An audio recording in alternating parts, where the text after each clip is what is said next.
Hey guys, tonight we're stepping back in time, not to the gleaming temples of Athens or the philosophical debates of the Agora, but to a grittier, much more brutal reality.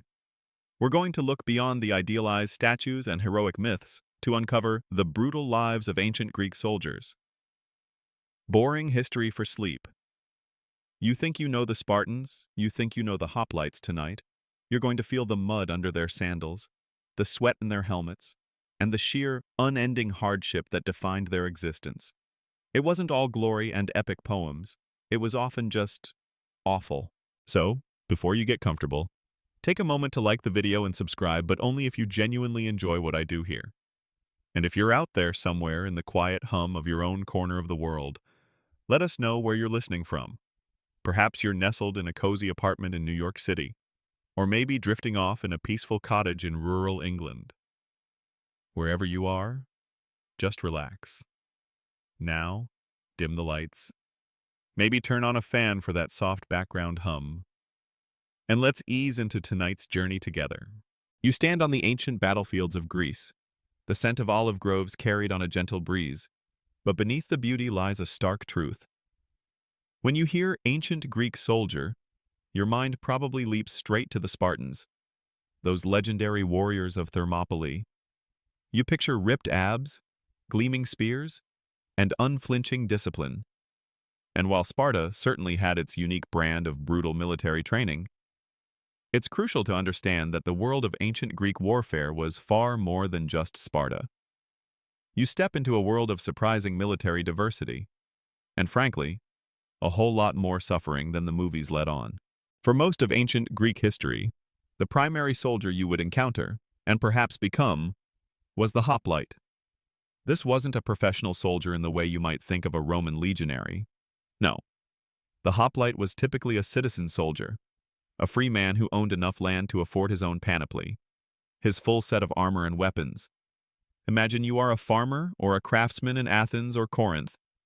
Your life is relatively peaceful, dedicated to your trade, your family, your civic duties. But when the call to arms comes, when your city-state, your polis is threatened, you drop everything. You buy your own gear, you train, and you march to war. This civilian identity, suddenly thrust into brutal combat, defines a huge part of the horror. You're not a career warrior. You're a regular person forced to face unimaginable violence. The hoplite phalanx, that iconic formation, was built on this very principle of citizen participation. You fight shoulder to shoulder with your neighbors, your friends, your family members. There's an immense social pressure to hold your ground, not just for the polis, but for the man next to you. Breaking rank meant not just defeat, but dishonor. This terrifying intimacy of combat, where you are literally pushing against the enemy with your shield while hoping the man to your left doesn't falter, is a unique horror. A little-known detail is that the average hoplite was probably a bit older than you might imagine, often in his 30s or 40s, as younger men might not yet have afforded the expensive gear. This means you're not just sending fresh-faced youths to war, you're sending fathers, husbands, and established members of the community, whose loss would devastate their families and the local economy. Beyond the hoplites, Greek warfare included a range of other combatants, each facing their own brutal realities. You might be a Siloi, a light-armed skirmisher, a javelin thrower or slinger, often poorer citizens or even hired mercenaries. Your life on the battlefield is even more precarious. No heavy bronze armor for you, just light clothing. Maybe a small shield and a ranged weapon. You skirmish on the flanks, harass the enemy, and then run like Hades when the heavy infantry clashes. Your chances of survival are arguably lower than a hoplite's, as you lack their protection. But your role is no less vital. You're disposable, but necessary. Then there were the cavalry. Though less dominant in classical Greek warfare compared to later periods. If you were a wealthy aristocrat, you might serve as a hippias, a horseman. Your life was slightly less physically brutal, perhaps, but still fraught with danger. Fighting on horseback in ancient Greece, without stirrups, was a precarious business, and you were often used for flanking maneuvers or pursuing routed enemies, not for frontal charges against a phalanx. You had the status, but still faced the same flying javelins and arrows as everyone else. And it, of course, the mercenaries. As Greek city-states became wealthier and warfare more frequent, the demand for professional soldiers grew. If you were a mercenary, you sold your martial skills for pay, often fighting far from home for foreign rulers. Your loyalty was to gold, not to a city. Your life was one of constant campaigning, often in lands you didn't understand, fighting people you had no quarrel with, all for a coin that might be late in coming. Historians still debate the ethical implications of Greek mercenary service and its impact on the civic ideals of the polis. Some argue it eroded the citizen-soldier ideal, while others suggest it was a pragmatic necessity in a world of constant conflict.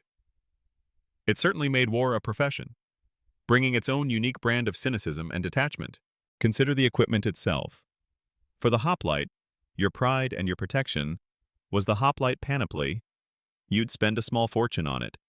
It included a heavy bronze cuirass chest plate, a heavy bronze helmet, Corinthian style, often restricting sight and hearing, greaves shin guards, a large round shield the aspis or hoplon, and a long thrusting spear the dory, perhaps an auxiliary sword.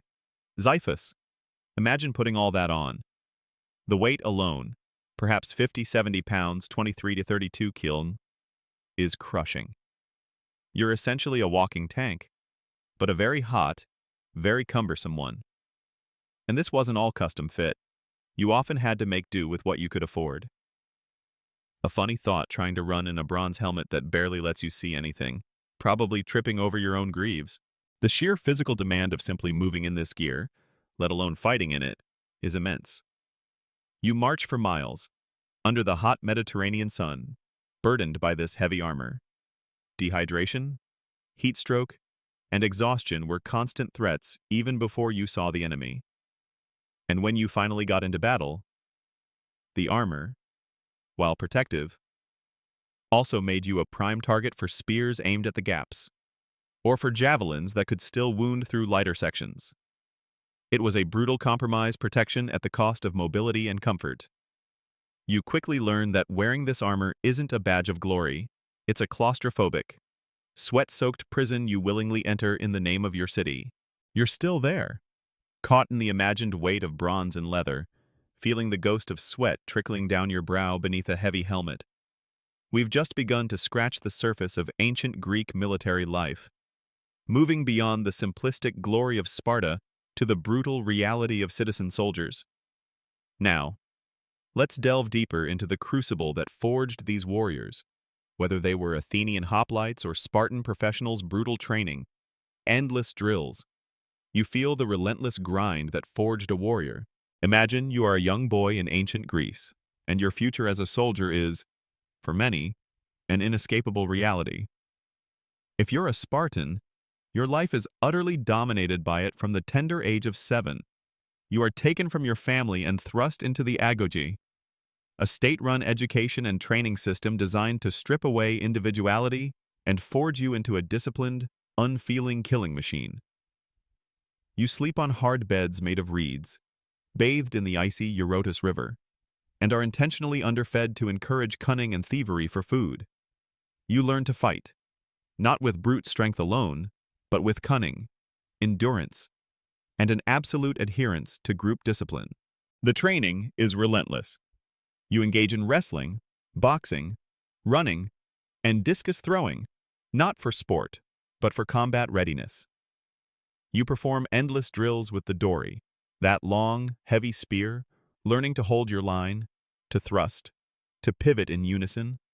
You're taught to endure pain without complaint, to speak sparingly, hence laconic speech, from Laconia, the Spartan region, and to prioritize the polis above all else, your family, your life, your very being. Imagine the sheer mental and physical fortitude required to survive such a regimen, let alone excel in it. You are constantly observed, constantly judged. Your worth measured solely by your ability to conform and to fight. This isn't just exercise. It's a profound psychological conditioning. But what if you're not a Spartan? What if you're an Athenian hoplite, a citizen soldier? Your training is less centralized, less lifelong, but no less demanding when it matters. You're expected to maintain your physical fitness through regular exercise in the gymnasium, not just for aesthetics, but because your city might call upon you at any moment. You practice with your fellow citizens, perhaps on a dusty field outside the city walls, learning the basics of the phalanx formation. This involves repeated drills of marching in step, holding your shield firm, and thrusting your spear in unison. It's less about individual prowess and more about collective cohesion. You quickly learn that your life, and the life of your city, depends on your ability to move as one, a solid wall of bronze and wood. Historians still debate the true extent and rigor of civilian hoplite training compared to the idealized Spartan model.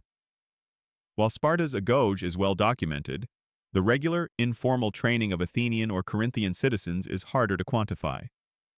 Some scholars argue that while not constant, the citizen militias would engage in intense periods of drills before and during campaigns, while others suggest that their everyday physical activities, farming, trade, athletics might have been sufficient preparation for the basics of phalanx combat. But whether formal or informal, the expectation to be ready for war was always there. The sheer repetitive nature of these drills, day in and day out, is grueling. You learn to stand your ground, even as 1,000 spears are aimed at your face. You learn to push forward, even when the enemy phalanx is pushing back with all its might. This isn't courage born of recklessness, but of relentless muscle memory training. Your body knows what to do, even when your mind is screaming in terror. A little-known detail from hoplite training is the emphasis on keeping the right flank strong. As it was considered the vulnerable side of the phalanx, each man's shield protected the man to his left, leading to intense competition and training to avoid drifting to the right and exposing the line. Beyond the physical drills, you're also trained in the mental aspects of warfare. You learn to follow orders without question, to endure pain, to ignore fear. You are taught about the concept of arete excellence and kleos glory, instilling a sense of honor and duty. For the hoplite, dying in battle, especially while holding your position in the phalanx, was the ultimate honor. Fleeing, dropping your shield, or breaking rank brought eternal shame. You are constantly reminded that the most horrifying thing is not death, but dishonor. This psychological conditioning, this internalization of the importance of your polis and your place within its defense, is what truly made Greek soldiers so formidable. Consider the equipment itself, which, as we touched on last time, was a brutal part of the training. You don your heavy bronze helmet, restricting your vision and muffling sounds, forcing you to rely on touch and the shouted commands of your comrades. The heavy cuirass chafes against your skin, and the greaves make your legs feel like lead. You carry the heavy aspis, your shield, which not only protects you but also the man next to you. The weight of this gear alone is a constant challenge, forcing you to develop immense strength and endurance just to move, let alone fight, for hours under the scorching sun. So, as you drift deeper into sleep, let the image of those grueling training grounds settle in your mind. You feel the ache in your muscles, the sting of sweat in your eyes, and the relentless pressure to perform, to conform, to become part of an unbreakable human wall. The brutal training of ancient Greek soldiers wasn't just about physical prowess. It was about forging a spirit of unwavering discipline, courage born from repetition, and an unbreakable loyalty to the line. You understand now that the glory of the phalanx was built not just on bronze, but on the agonizing, endless drills that stripped away the individual and left behind a single, terrifyingly effective fighting unit. It's a sobering thought, isn't it? That such perfection came at the cost of such relentless toil? You're still there, suspended in the quiet contemplation of ancient discipline, feeling the ghost of relentless training in your bones. We've explored the diverse roles and the sheer physical and mental grind that forged ancient Greek soldiers. Now, let's consider the very skin they fought in. The burden they carried into every clash, armor's heavy burden. You done uncomfortable gear, weighing on your every step. Imagine yourself, a hoplite, on the eve of battle. The air is thick with anticipation, and perhaps a lingering smell of olive oil from your last meal. Before the sun fully rises, you begin the arduous task of donning your panoply, that full set of defensive gear that is both your protector and your tormentor. This isn't lightweight, flexible modern equipment. Oh no, this is heavy, unforgiving bronze and thick leather, designed for protection, but with little regard for comfort or agility. First, the cuirass. This is your chest armor, often made of two pieces of hammered bronze molded to your torso, sometimes hinged at the side or fastened with straps. It might fit perfectly, or it might chafe relentlessly against your skin. Imagine trying to pull this heavy, rigid shell over your tunic. It's hot, it's restrictive, and it instantly makes you feel less like a nimble human and more like a walking, albeit vulnerable, statue. The bronze would quickly absorb the heat of the sun, turning your torso into a portable oven. A little-known detail is that later hoplites sometimes used a linen cuirass linothorax, which was made from layers of hardened linen glued together. While lighter and more flexible, it was still hot and cumbersome, demonstrating the constant trade-off between protection and mobility. Next, the helmet. This is perhaps the most iconic piece of hoplite gear, especially the Corinthian style. Imagine sliding this heavy bronze dome over your head. It covers your entire face, leaving only small slits for your eyes and mouth. Your vision is severely restricted, often limited to a narrow forward view. Your hearing is muffled, sounds becoming distant and distorted. It's claustrophobic, hot, and utterly disorienting. You learn to rely more on your peripheral vision, your sense of touch, and the shouted commands of your comrades, which now sound like faint echoes in a cavern. A humorous, if terrifying, thought trying to distinguish friend from foe when everyone looks like a bronze-faced automaton, and you can barely hear the generals shouting. You might mistake a friendly retreat for a desperate charge, leading to all sorts of awkward, potentially fatal, misunderstandings.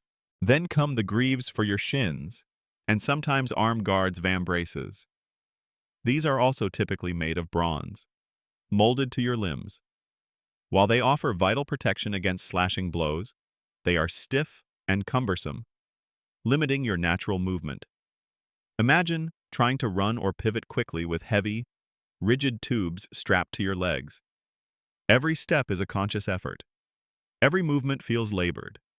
Your joints protest, and the constant rubbing of metal against skin creates chafing and sores, even before the battle begins. But the true center of your protection, and the heaviest burden, is the aspis or hoplon, your large, round shield. It's made of wood, covered in a layer of bronze, and weighs anywhere from 15 to 20 pounds, 7 to 9 kilos, perhaps even more depending on its size and decoration. You hold it with a central forearm strap and a hand grip, so your entire arm and shoulder bear its weight. This shield is not just for you, it's designed to protect the man to your left in the phalanx formation. Imagine holding that weight, steady and unwavering, for hours on end, under the scorching Greek sun, waiting for the enemy. Your shoulder aches, your arm trembles, and every muscle screams in protest. This constant strain is what truly exhausts you, even before the spears begin to fly. When fully equipped, you are carrying perhaps 50-70 pounds, 23-32 kilos of gear. This is roughly equivalent to carrying a small child or a very heavy backpack for miles, then having to sprint, push, and fight in it. The sheer physical demand of simply moving in this armor, let alone engaging in brutal combat, is immense. Your stamina is constantly tested. Dehydration, heat stroke, and exhaustion are very real dangers, even before the enemy is in sight. You learn to conserve every ounce of energy, to breathe deeply, to ignore the constant chafing and the growing pain in your shoulders and back. This armor, while offering vital protection against slashing swords and thrusting spears, also had its vulnerabilities. Arrows and javelins could still find gaps, and a powerful blow could dent or even pierce the bronze. And once you were on the ground, perhaps wounded, the armor became a death trap, its weight preventing you from rising, leaving you exposed to further blows or being trampled by the advancing lines. Historians still debate the practical effectiveness of hoplite armor against all types of ancient weaponry. While excellent against other hoplites, its limitations against ranged weapons or more flexible opponents are often highlighted. So, as you drift deeper into sleep, let the image of that heavy, uncomfortable yet vital armor settle over you. You feel the crushing weight on your shoulders, the restricted vision, the muffled sounds, and the relentless heat building within your bronze shell. The armor of the ancient Greek soldier was not merely a protective layer, it was a constant, grueling burden that tested their endurance, pushed them to their limits, and often became their ultimate prison. You understand now that the glory of the hoplite was won not just by courage, but by the sheer, brutal determination to carry that horrifying weight into the heart of battle. You're still there, suspended in the quiet contemplation of ancient burdens, feeling the phantom weight of bronze and the discomfort of a heavy helmet. We've explored the brutal reality of the Greek soldiers' training and the crushing load of their armor. Now, let's bring it all together, to the moment that defines hoplite warfare. A moment of terrifying proximity and overwhelming pressure. The phalanx's crushing embrace. You press forward, shoulder to shoulder, facing chaos. Imagine yourself in the pre-dawn gloom, your heart thumping a frantic rhythm against your bronze cuirass. You are one in a long, dense line of men, perhaps 8 ranks deep, extending hundreds of meters across a dusty plain. This is the phalanx, the ultimate expression of ancient Greek military might. You stand so close to the man on your left that your aspis, your heavy round shield, overlaps with his, creating an almost continuous wall of bronze and wood. You can feel his breath, smell his sweat, hear his nervous murmurs. There is no anonymity here. Your fate is tied directly to the man beside you. The air is thick with anticipation. You hear the rhythmic chanting of war songs, the shrill call of flutes playing the nomos, a battle tune, designed to keep the ranks in step and steady their nerves. The ground trembles faintly as the 2 colossal blocks of humanity begin their slow, deliberate march towards each other. This isn't a chaotic charge. It's a terrifying, disciplined advance. You are a cog in a living, breathing, bronze-plated machine, and your individual will is subsumed by the collective movement. As you draw closer, the details of the enemy phalanx emerge from the haze. You see their helmets, their spears bristling like a deadly porcupine, their eyes staring back from behind the narrow slits of their headgear. The shouts become clearer, more menacing. The fear is palpable, a cold knot in your stomach. But you cannot falter. Breaking rank means not just dishonor, but exposing the man next to you to instant death and potentially causing the collapse of the entire line. Historians still debate the exact pace of the hoplite charge before impact. Was it a slow, deliberate walk, or did it quicken into a run? Accounts vary, and it likely depended on terrain and tactical circumstances. Regardless, the momentum of 2 massive bodies of men colliding was immense. Then comes the moment of impact. It's not a graceful clash. It's a terrifying, bone-jarring collision of metal and flesh. You feel the immense pressure as your shield slams into the enemies, the force threatening to knock the wind out of you. The air is filled with the splintering of wood, the clang of bronze, the guttural shouts of men, and the horrifying cries of the wounded. You thrust your dory, your long spear, into the narrow gaps in the enemy's shield wall, aiming for flesh, for eyes, for any exposed vulnerability. You pull it back, covered in blood, and thrust again, relentlessly, automatically.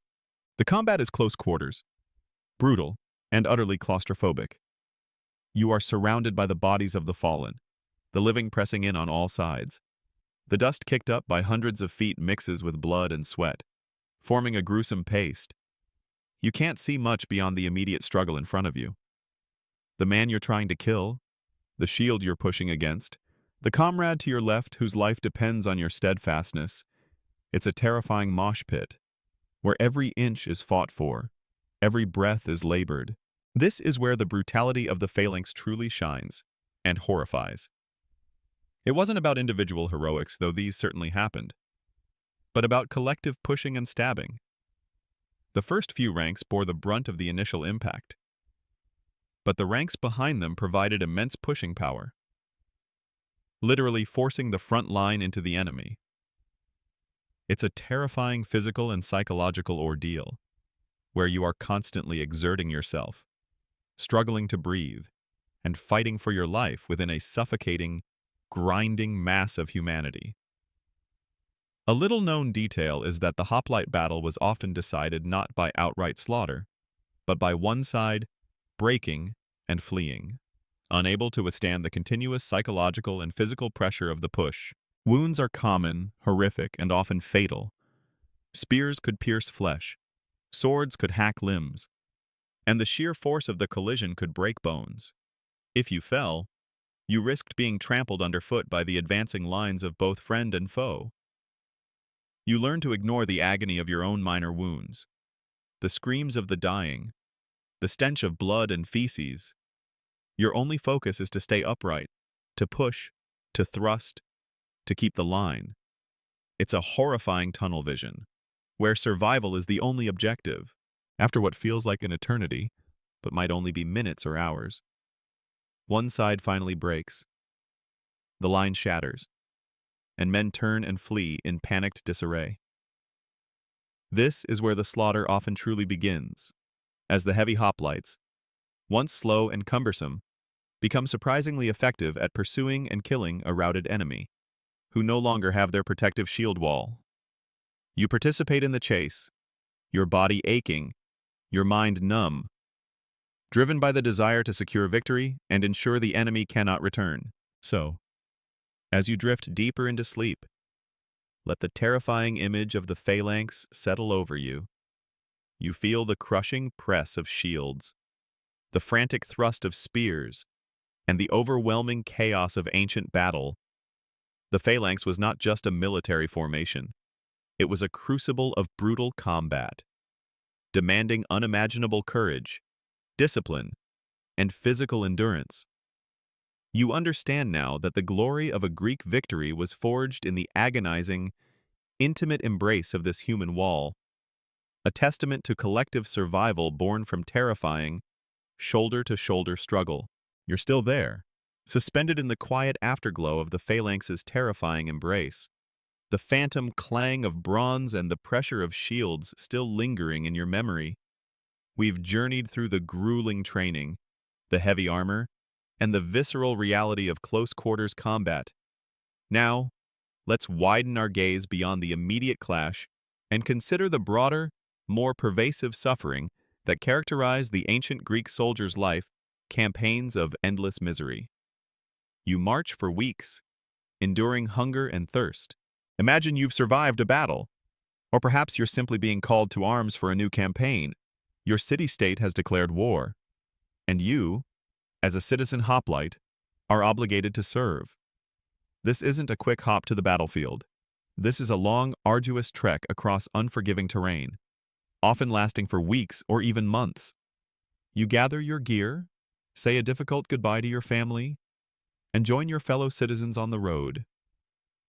This journey, before even a single spear is thrown in anger, is itself a test of brutal endurance. The marching is relentless. You're loaded down with your heavy panoply. Remember that 50-70 pounds of bronze and wood, along with your meager rations, a water skin, and perhaps a small bedroll. You march under the scorching Greek sun, dust clinging to your skin and clothes, sweat stinging your eyes.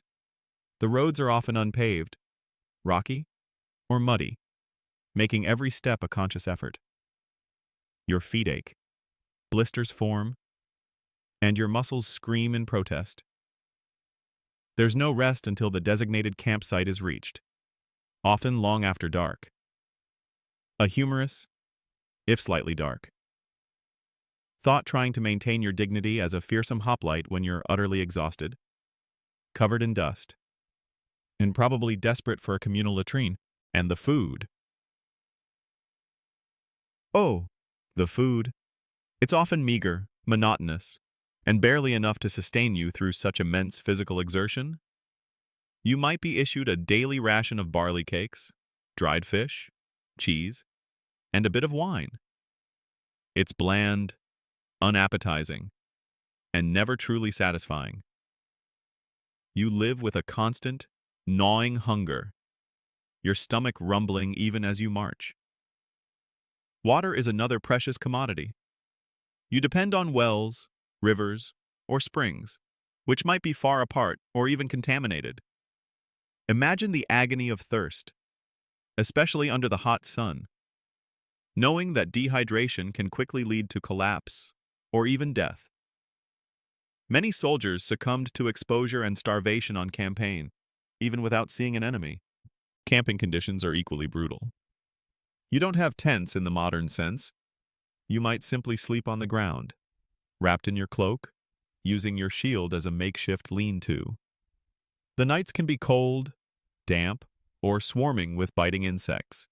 There's no proper sanitation, leading to unsanitary conditions that become breeding grounds for disease. You're constantly exposed to the elements, to the damp earth, to the biting cold of mountain passes or the stifling heat of valley floors. This constant exposure weakens your body, making you more susceptible to illness. Disease is a pervasive, silent enemy on campaign, often claiming more lives than the battlefield itself. Dysentery, fevers, and various infections spread rapidly through crowded, unhygienic camps. You might see a fellow soldier suddenly gripped by violent stomach cramps, or racked by a burning fever, quickly succumbing with no access to proper medical care. There are no field hospitals, no antibiotics. You simply suffer. And if you're lucky, you recover. If not, you're buried hastily. Another anonymous casualty of the campaign, far from home. Historians still debate the specific types and mortality rates of diseases that plagued ancient Greek armies, but epidemics were a common and devastating feature of nearly every prolonged campaign. Some scholars argue that disease was the single greatest killer in ancient warfare, far surpassing combat wounds. Foraging for supplies, while necessary, also brought its own dangers. You might be part of a detachment sent out to gather food or water, risking ambush by enemy skirmishers or simply getting lost in unfamiliar territory. This constant hunt for sustenance adds another layer of anxiety to your already precarious existence. You are never truly at rest, never truly safe. The monotony of the march, interspersed with moments of sheer terror, also takes a heavy psychological toll. You might march for days, weeks, with nothing but the rhythm of your own footsteps and the muffled sounds of your comrades. The conversations are limited, often focusing on the discomforts of the road or anxieties about the coming battle. Boredom, exhaustion, and fear become constant companions. You dream of home, of a hot meal, of a comfortable bed. But these dreams are distant and fleeting. Even when you arrive at the battlefield, the suffering doesn't end. You might have to spend days or weeks encamped, waiting for the enemy to appear or for the right moment to strike. This period of waiting is filled with nervous tension, punctuated by skirmishes, raids, and the constant threat of a surprise attack. You dig trenches, build palisades, and stand guard, constantly vigilant, even as your body aches from the march. So, as you drift deeper into sleep, let the image of those long, miserable campaigns settle over you. You feel the dust in your throat, the blisters on your feet, the constant gnawing hunger, and the pervasive fear of disease. The life of an ancient Greek soldier extended far beyond the brief, brutal clash of the phalanx. It was a grueling, relentless cycle of marching, enduring hardship, and battling unseen enemies. You understand now that the glory of ancient Greek warfare was forged not just on the battlefield, but in the miserable, endless, agonizing endurance of the campaign itself. It's a sobering thought, isn't it? That for every moment of fame, there were weeks of sheer, unadulterated suffering. You're still there, suspended in the quiet contemplation of ancient misery, the phantom ache of endless marches and gnawing hunger still lingering in your memory. We've explored the brutal training, the crushing armor, the terrifying phalanx, and the relentless endurance of campaigns. Now, let's confront a horrifying reality that often claimed more lives than any spear or sword wounds: filth and festering. You tend to injuries, facing an invisible killer. Imagine you're a hoplite, perhaps having just survived a brutal clash. The adrenaline is fading, replaced by a searing pain in your arm, or a deep throbbing in your leg. You look down, and a sickening sight greets you. Your skin is torn. Blood wells up, and perhaps a piece of an enemy spearhead or a shard of wood from a shattered shield is embedded deep within the flesh. This is the moment when the true horror of ancient warfare begins. Far from the dramatic clash, in the grim reality of unsterile conditions and primitive medicine, there are no paramedics, no ambulances, no sterile operating rooms. Your immediate medical care might come from a fellow soldier, perhaps a comrade who has seen more wounds than you, or from an iatros, a military doctor, if your army is lucky enough to have one. But even the most skilled iatros operates with limited knowledge and even more limited tools. Their understanding of anatomy might be decent, but germ theory absolutely non-existent. You're treated with practices that, to a modern mind, are more likely to cause infection than cure it. Consider a deep gash from a sword. The iatros might clean it with wine or water, which may or may not be clean itself, and then apply some herbal poultices or bandages made of unsterilized cloth. If the wound is deep, he might try to extract foreign objects with crude instruments. There's no concept of sterilization. The instruments, the hands of the person treating you, the bandages themselves, all are teeming with unseen bacteria. You feel a burning sensation, not just from the wound, but from the terrifying realization that the air itself seems to be conspiring against you. A humorous, if dark, thought: if only you had a bottle of modern hand sanitizer, your chances of survival would skyrocket. And then comes the infection. You feel the heat spreading from the wound, the throbbing becoming more intense, the redness creeping outwards. Pus begins to ooze, foul-smelling and sickly yellow. This is sepsis, an insidious killer that ancient doctors had no way of fighting. Fevers spike, you become delirious, and your body begins to shut down. This slow, agonizing decline is often far more terrifying than a quick death on the battlefield. You might cry out in agony, your fevered dreams filled with visions of the battle, your body trembling uncontrollably. Historians still debate the specific types of bacteria and viruses that cause the most devastating infections in ancient armies. But the constant presence of unsanitary conditions, crowded camps, and open wounds created a perfect breeding ground for nearly all of them. Amputations were common for severe limb injuries, particularly if gangrene set in. Imagine undergoing such a procedure with no anesthesia beyond perhaps a swig of strong wine, and certainly no pain medication. You feel the searing agony of bone saws and crude knives, your screams echoing in the makeshift medical tent. After the limb is removed, the stump is cauterized with hot irons to stop the bleeding. A horrifyingly painful process. The risk of infection after such a procedure is still incredibly high, and many who survived the initial amputation would succumb to infection days later. You understand now why many soldiers would rather die quickly on the battlefield than endure such a fate. Beyond combat wounds, illnesses caused by unsanitary living conditions were rampant. Remember those endless campaigns, the crowded camps, the lack of proper latrines and clean water. These were breeding grounds for diseases like dysentery, typhus, and various fevers. You might survive the battle, only to be struck down by a virulent gastrointestinal illness that leaves you weak, dehydrated, and rapidly wasting away. These diseases spread like wildfire through the ranks. often incapacitating or killing more men than enemy weapons. A little-known detail from ancient Greek medicine is that while they had theories about balancing humors in the body, their understanding of hygiene and sanitation was rudimentary at best, and often contradictory, making their attempts to prevent disease largely ineffective. The psychological toll of living in such a brutal, disease-ridden environment is immense. You constantly see death, not just from combat, but from slow, agonizing illness. You nurse your comrades, knowing that you might be next. The stench of disease, of unwashed bodies, of festering wounds, is a constant companion. It's a world where suffering is the norm, and the line between life and death is razor thin, constantly threatened by invisible enemies. So, as you drift deeper into sleep, let the horrifying reality of ancient wounds and infections settle over you. You feel the phantom pain of an uncleaned gash, the burning spread of fever, and the chilling dread of an unseen killer festering within.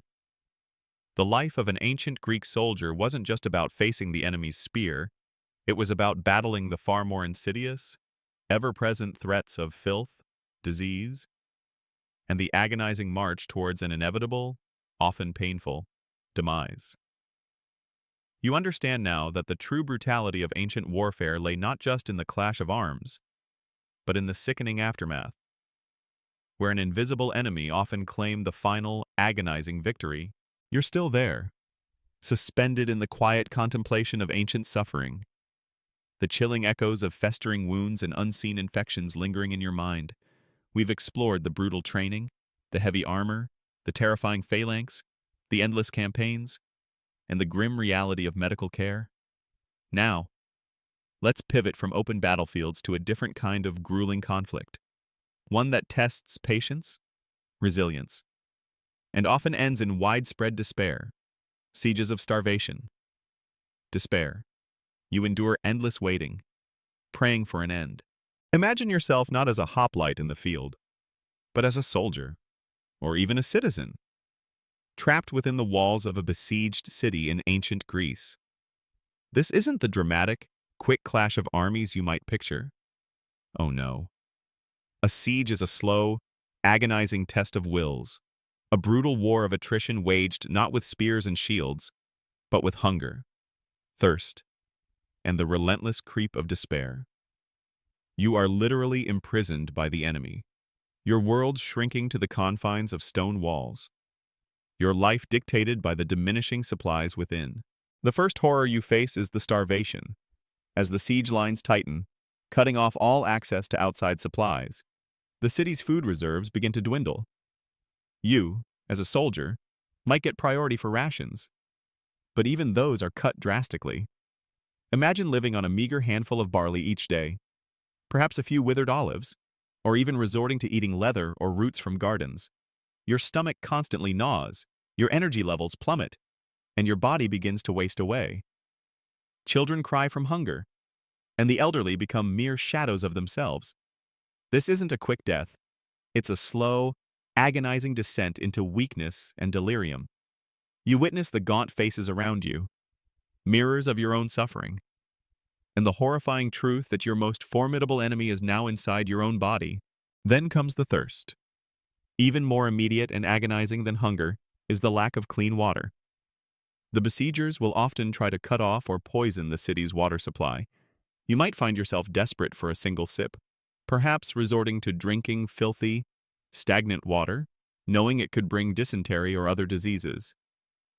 The dry throat, the parched lips, the constant craving for moisture, this becomes a torment that occupies every waking moment.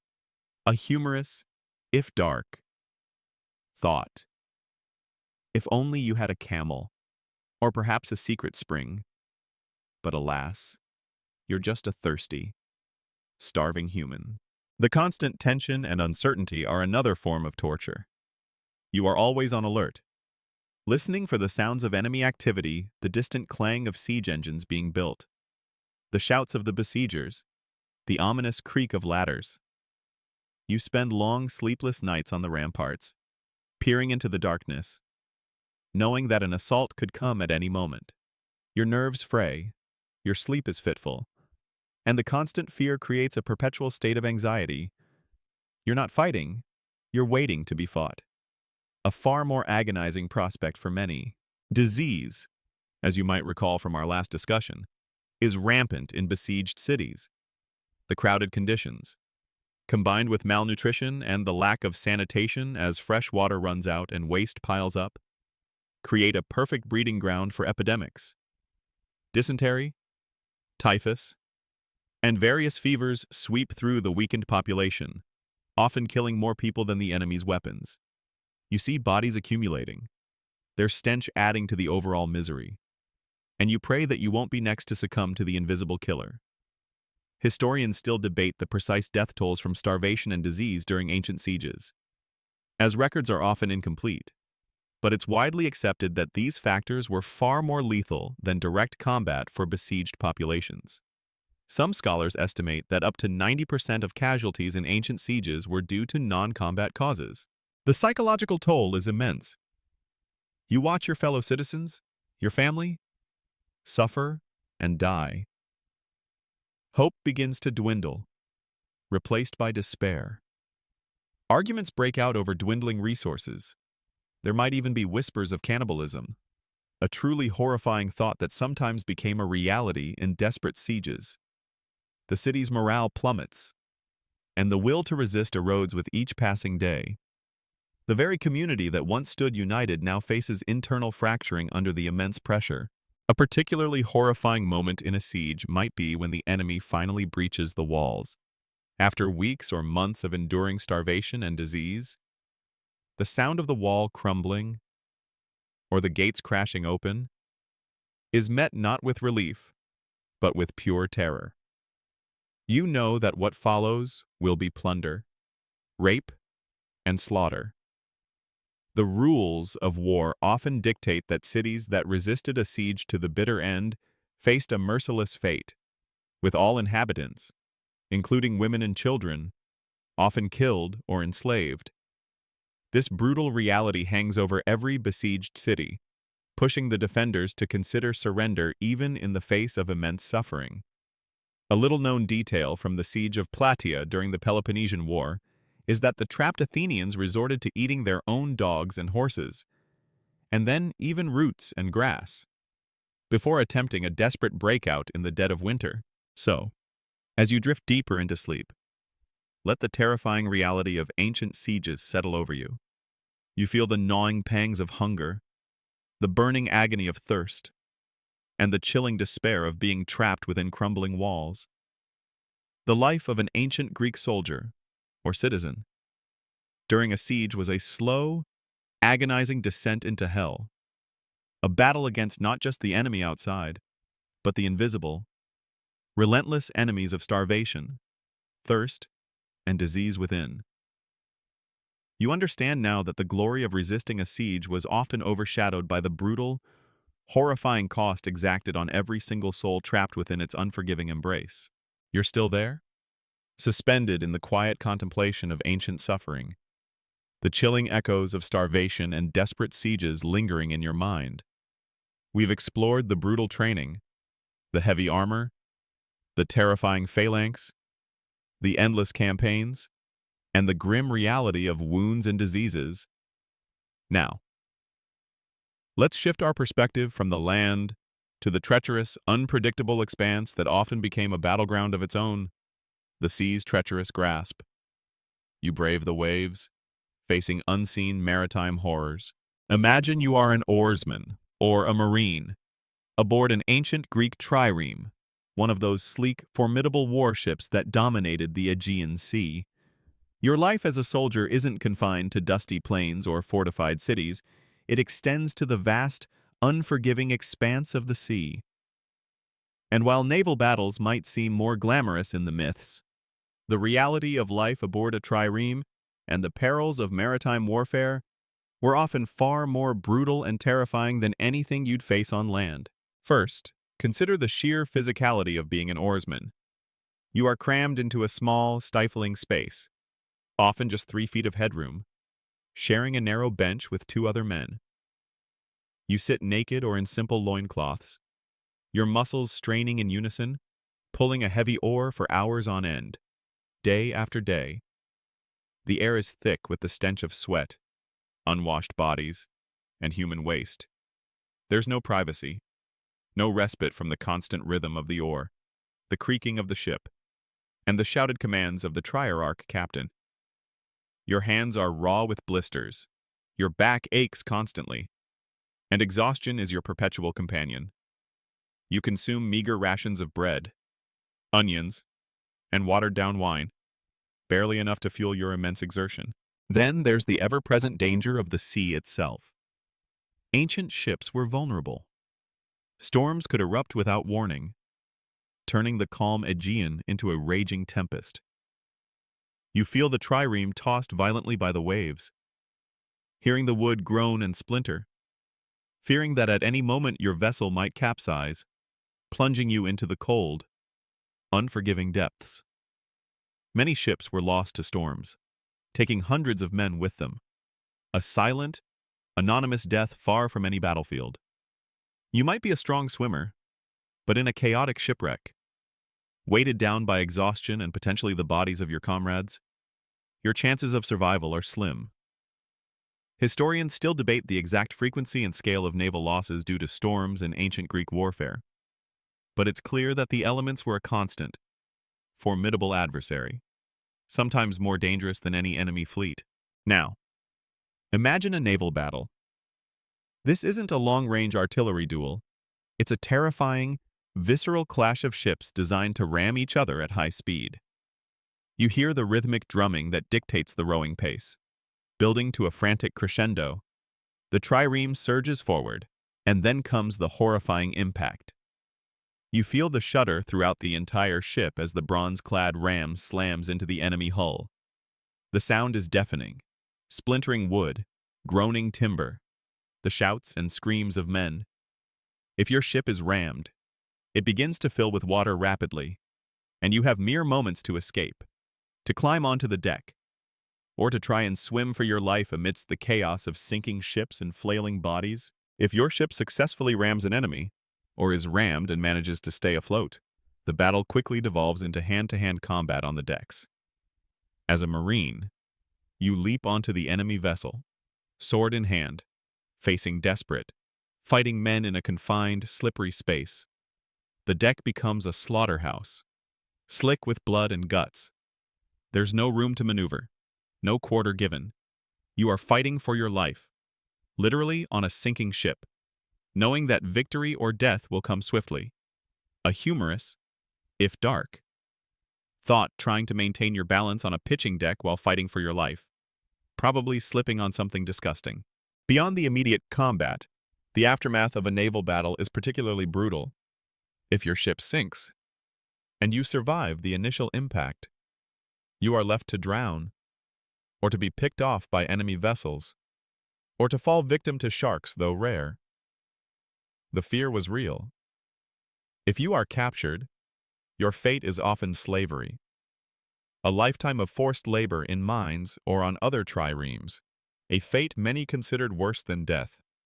There's no safe retreat, no hiding in the brush. The sea offers no mercy. A little-known detail is that naval battles, while less frequent than land battles, often had incredibly high casualty rates, with entire crews perishing with their ships, or being massacred if captured. Disease, as always, is a constant companion on board. Crowded conditions, poor ventilation, and limited fresh water create ideal conditions for the rapid spread of sickness. You might suffer from dysentery, scurvy, or various fevers, weakening you and making the already arduous tasks even more difficult. The stench on a trireme, from unwashed bodies, stale food, and human waste, would have been almost unbearable, contributing to the poor health of the crew. You are living in a floating petri dish, constantly exposed to illness. So, as you drift deeper into sleep, let the terrifying reality of ancient Greek maritime warfare settle over you. You feel the strain of pulling an oar for endless hours, the violent lurch of a ship in a storm, and the horrifying impact of a ramming attack. The life of an ancient Greek soldier at sea was a unique blend of physical torment, constant danger from the elements, and brutal, close-quarters combat. You understand now that the glory of ancient naval victories was forged not just by strategic brilliance, but by the raw, agonizing endurance of the men who braved the sea's treacherous grasp. Facing unseen horrors beneath the waves and on the bloody decks above, you're still there. Suspended in the quiet contemplation of ancient perils, the chilling echoes of the sea's treacherous grasp, and the brutal realities of naval combat still lingering in your mind. We've journeyed through the grueling training, the heavy armor, the terrifying phalanx, the endless campaigns, the grim realities of wounds and diseases, and the horrors of life at sea. Now, let's consider the bitter taste of returning home, a different kind of challenge, one that tests the spirit long after the body has healed aftermath trauma and tarnish. You return home, forever changed by the battlefield. Imagine you've survived the unthinkable. You've faced the spears of the enemy, endured the gnawing hunger of a siege, perhaps even battled the raging sea. You limp back to your police, your body bruised and scarred, your mind a maelstrom of memories. You might expect a hero's welcome, a celebratory feast.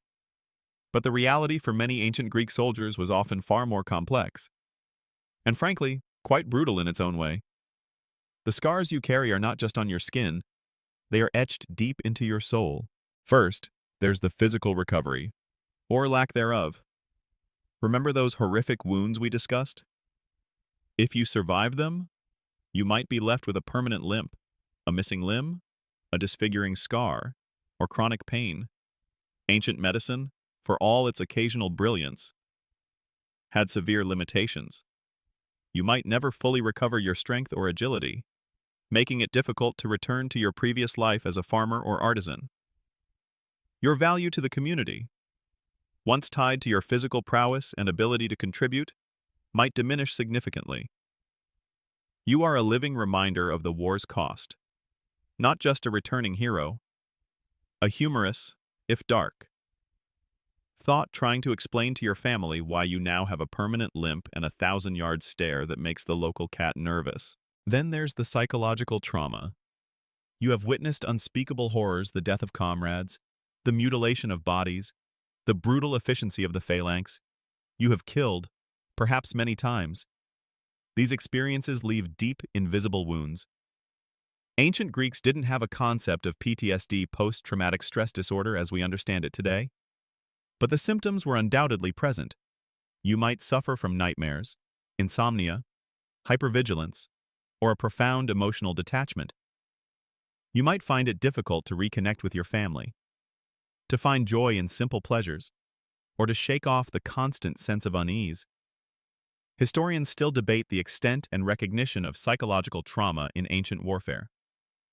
While not explicitly categorized as a medical condition, ancient texts sometimes describe veterans suffering from melancholy, fits, or changes in personality after combat, hinting at a recognition of the mental toll. You return to a society that often glorifies the warrior, but sometimes struggles with the reality of the damaged veteran. Your community might celebrate your bravery, but they might also find your silence, your withdrawn nature, or your sudden outbursts difficult to understand. The stories you carry within you are too horrifying, too visceral, to share with those who haven't experienced them.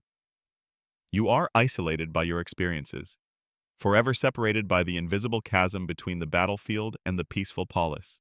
Economically, returning home could be a brutal shock. Remember that you were often a citizen soldier, not a professional. While you were away fighting, your farm might have fallen into disrepair, your business might have suffered, or your family might have struggled to maintain their livelihood without you. If you return wounded or debilitated, your ability to resume your economic role is severely compromised. There are no veteran benefits, no disability pensions, no modern safety nets. You are largely on your own, facing the daunting task of rebuilding a life that has been utterly shattered by war. A little-known detail is that some city-states might offer small plots of land or minor tax exemptions to veterans, but this was rare and insufficient for the widespread needs. The burden often fell squarely on the veteran's family. Your social standing might also become tarnished, paradoxically, by the very act of surviving. While heroism was celebrated, continuous warfare could lead to a devaluation of the citizen-soldier ideal. If you were a mercenary, your life back home was even more tenuous. You were a man of no police, your skills only valued in times of conflict. When the war ended, you might find yourself jobless, rootless, and struggling to integrate back into a civilian society that had little need for professional killers. The very concept of kleos glory and arete excellence might feel hollow to you now. You achieved glory, perhaps. But at what cost? The idealized image of the heroic warrior, so often celebrated in poetry and art, feels like a distant, almost cruel joke when confronted with the reality of your scarred body and haunted mind. The heroism of battle gave way to the mundane and brutal realities of survival in peacetime. You might see younger men, eager for glory, rushing off to war, and you feel a chilling pity for their naivete, knowing the true horrors that await them. So, as you drift deeper into sleep, let the sobering image of the returning ancient Greek soldier settle over you. You feel the phantom pain of old wounds, the quiet hum of unseen trauma, and the crushing weight of a life forever altered by conflict. The aftermath of battle was not always a hero's welcome. It was often a brutal struggle for survival, a quiet descent into physical limitation and psychological anguish. You understand now that the glory of ancient Greek warfare came with a horrifying, enduring cost, paid long after the last spear had been thrown, a profound and undeniable tarnish on the shining ideals of a warrior society. You're still there, suspended in the quiet contemplation of ancient suffering, the haunting echoes of trauma and tarnished glory still lingering in your mind. We've journeyed through the brutal training, the heavy armor, the terrifying phalanx, the endless campaigns, the grim realities of wounds, diseases, and the horrors of life at sea. We've even considered the harsh realities of returning home. Now, as our story of the ancient Greek soldier nears its end, you are left to contemplate the ultimate legacy, a legacy forged in blood. You contemplate the brutal reality behind the glory. Imagine for a moment that the myths and legends of ancient Greek heroes, Achilles, Hector, the 300 Spartans are not just tales of divine intervention or superhuman strength. Instead, they are reflections, often distorted, of the raw, brutal reality of human beings pushed to their absolute limits.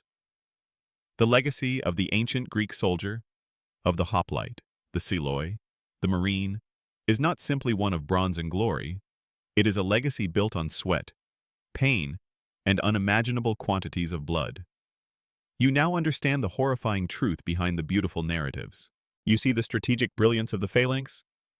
Yes, but you also feel the crushing claustrophobia, the terror of standing shoulder to shoulder with death.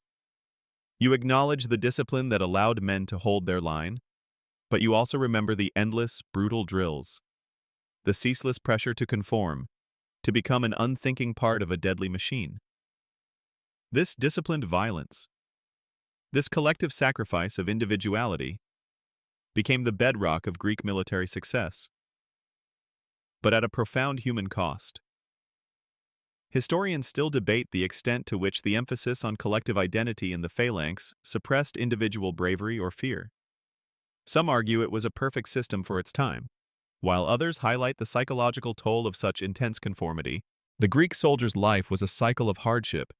You remember the endless marches, the gnawing hunger, the thirst that could drive men to madness. You recall the crowded, unsanitary camps where disease, an invisible killer, claimed more lives than any enemy. The short, brutal clashes on the battlefield were often just the terrifying culmination of weeks or months of grinding misery. This resilience in the face of such pervasive suffering is, in itself, a chilling testament to the human capacity for endurance, but it also paints a grim picture of their daily existence. The innovations in warfare, like the trireme and its ramming tactics, brought new dimensions of terror. You recall the sickening impact of ship against ship, the desperate scramble on a blood-slicked deck, and the silent, unforgiving embrace of the sea for those who perished beneath the waves. These advancements, while defining Greek naval supremacy for centuries, simply reshaped the ways in which human lives were sacrificed, not reducing the brutality, but merely redirecting it. A little-known detail is that despite their fierce independence, many Greek city-states would at times pool their resources and manpower to build and maintain these massive fleets, demonstrating a fleeting unity in the face of common threats. And then there are the wounds. You remember the primitive medical care, the agonizing reality of infection and gangrene, the screams of men undergoing amputations with no anesthesia. For those who survived, life was often one of chronic pain, disfigurement, and psychological scars that never truly healed. The glory of victory often came at the price of a broken body and a haunted mind, a silent, enduring horror that followed the veteran home. Long after the cheers had faded, the legacy of the ancient Greek soldier, then, is not simply about courage in battle or strategic brilliance. It is about the profound, unyielding brutality of their lives. From the moment they were thrust into training to the moment they drew their last breath, whether on a dusty battlefield, in a storm-tossed sea, or from a festering wound in a forgotten camp, their stories, often romanticized in the annals of history, are fundamentally tales of immense suffering, relentless endurance, and often tragic, anonymous sacrifice. As you close your eyes, the image of the ancient Greek warrior, no longer a statue of idealized perfection, but a flesh-and-blood human enduring unimaginable hardship, begins to soften.